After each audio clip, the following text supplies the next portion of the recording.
According to the Donate Life organization, there are 118,196 people currently waiting for a life-saving organ transplant. In addition, 10 people are added to that waiting list every 10 minutes. Organ donation is the donation of biological tissues and organs from a living or dead person to a recipient in need of a transplant. For the past 9 years, organ donation has been a part of my life. Being the daughter of an organ transplant coordinator, I've heard many inspiring donor stories and I've even met some recipients. In a country where over 118,000 people wait for a life-saving transplant, the current registered donor system continues to have its shortfalls, leading to the immediate need for additional registered organ donors. I will now discuss why not being a registered organ donor is an issue. The National Kidney Foundation states 1 death out of 1,000 deaths is eligible to be an organ donor. Because that number is so low, the transplant waiting list remains stagnant. In fact, the list has increased dramatically over the past 10 years and is still growing.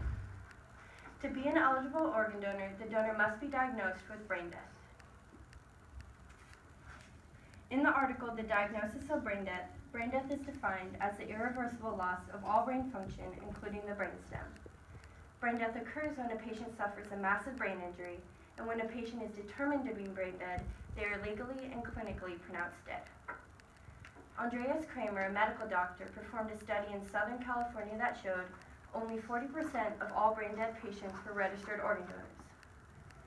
If 100% of those patients were registered, an estimate of 2,600 organs could have been recovered and transplanted, as stated in Kramer's study. Right now, the only option for patients with organ failure is transplant. Therefore, it's extremely important to make sure that all eligible brain dead patients can be an organ donor.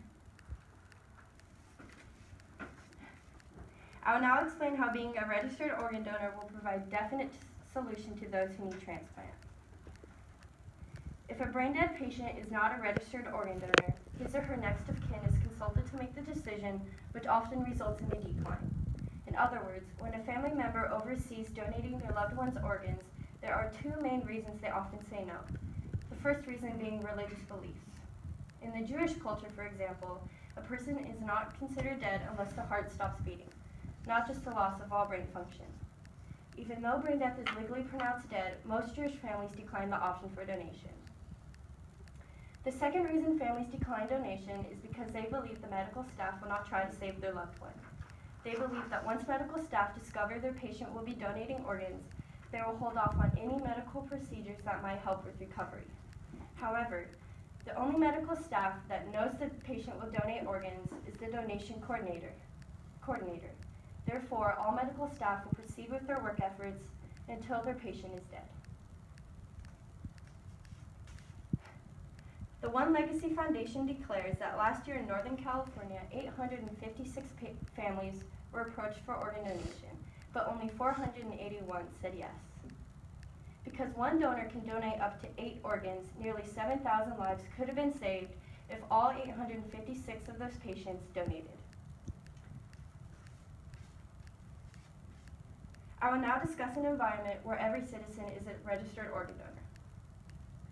Casey Lanes, a U.S. and World Reporter, reveals that European countries like Austria, Italy, and Spain practice a presumed consent organ donation system, where every citizen is a registered organ donor.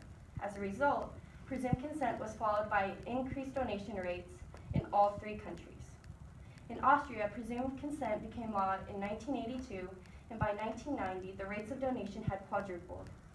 And according to human biologist Kenneth Grendel, the number of people waiting for a kidney transplant nearly equaled the number of kidney transplants being performed.